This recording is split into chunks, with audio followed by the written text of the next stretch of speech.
meet someone who's brilliant, beautiful, but also just a little bit unstable? That, my friends, is the Toyota MR2. Born from the 80s, peaking in the 90s, and dying with dignity in the 2000s, the MR2 is Toyota's boldest, weirdest, and most misunderstood sports car. Hey there, guys. Thanks for tuning in to another episode of Pro Street TV. We wanted to take a moment to thank you guys for the continued support as we just passed 1,000 subscribers. Today we've got a spicy one.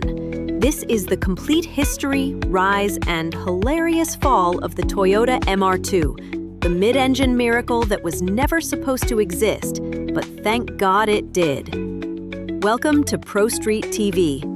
Let's get spicy. Chapter 1. The idea no one asked for. From the late 70s to 1984. The story begins in the late 70s. Toyota's cranking out reliable cars, but nothing really fun. Then some madman at Toyota says, what if we build a mid-engine, rear-wheel drive sports car for normal people? Cue nervous boardroom laughter. But somehow the concept gets greenlit. The prototype is called the SAX, and it looks like something out of an anime fever dream. By 1984, the first-generation MR2, chassis code AW11, hits the streets. It's light, nimble, and has a 1.6-liter 4AGE engine. You know, the same screaming little DOHC four-cylinder from the AE86. It made 112 horsepower and weighed about as much as your cousin's Miata, which didn't exist yet. Basically, it was like a go-kart if your go-kart had pop-up headlights and had funky angles. This thing was seriously lightweight, as in a runway model would have no problems pushing this thing if it ran out of gas. Chapter 2. Gen 1. From 1984 to 1989. The Wedged Wonder. The AW11 was a car that punished bad drivers and rewarded maniacs. With a curb weight under 2,400 pounds and a mid-engine layout, it was twitchy, quick, and fun as hell. Then Toyota got spicy, and in 1986, they turbocharged it. The MR2 was truly born. With the 4AGZE engine making around 145 horsepower and a ton of torque for a car that size. Car and Driver loved it. Road and Track said it was better than a Ferrari 308 in some handling tests. Your neighbor thought it was a Fiero. Life was good. The only thing more dangerous than an AW11 in the rain was letting your ex borrow it. Chapter 3. Gen 2. From 1990 to 1999. Baby Ferrari, big attitude. It's 1990. Toyota drops the second-gen MR2, the SW20, and man, they weren't playing around. Gone was the wedge, in came the curves. It looked exotic, like a Ferrari 348 got lost in Shibuya and joined a Touge gang. There were multiple trims, but the one everyone remembers? The Turbo. A 2-liter 3SGTE turbocharged engine making 200 horsepower for USDM models, or 245 horsepower in later JDM models. Paired to a 5-speed manual, it did 0 to 60 in 5.7 seconds. But here's the catch. The SW20 had a reputation. Snap Oversteer, lift-off oversteer, incorrect entry oversteer, turn the car on oversteer. Basically, if you lifted mid-corner, the car decided it had enough of your BS and threw you into a guardrail. The MR2 Turbo didn't have traction control. It had driver elimination mode. Still, people loved it.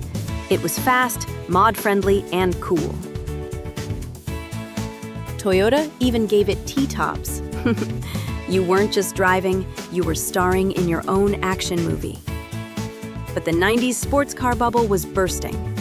Insurance costs went up. SUV sales started booming. People were scared of rear-engine death traps. By 1999, the SW20 was toast. Chapter 4. Third-gen MR2 from 2000 to 2007. the Roadster era. Okay, so how do you follow up a baby Ferrari that tries to kill people? Toyota's answer?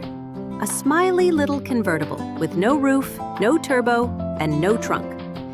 Meet the MR2 Spyder, or ZZW30. Mid-engine? Check. Rear-wheel drive? Check. 1.8-liter 1ZZ-FE engine from a Corolla? Check. It made 138 horsepower. No turbo, no T-tops, no back seats, no storage, no mercy. But here's the secret. The ZZW30 was a riot on the track. Ultra-light, razor-sharp, and ridiculously well-balanced. It also came with an optional 6-speed SMT transmission, which was garbage. Stick with the manual. The SMT was so bad, it made people miss CVTs. Think about that.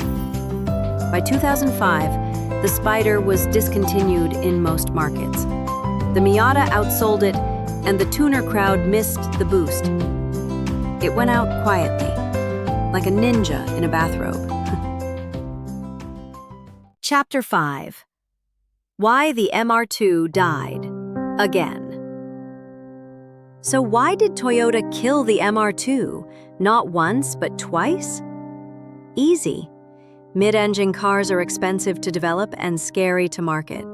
They aren't for the faint of heart, and that led people away from the MR2. Most buyers wanted practicality, not track day heroics. As great as the MR2 was in its day, it ultimately couldn't be everything to everyone. Mid-engine turbo beasts are fun to drive, harder to sell. Toyota said no one wants a mid-engine sports car, and then 20 years later gave BMW the keys to the Supra. Go figure. Chapter 6. The cult status.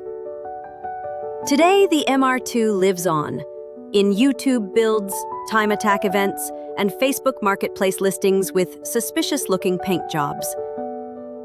AW11s are lighthearted and collectible. SW20s are legends with a side of trauma. ZZW30s are cheap, cheerful track toys for people who already own torque wrenches.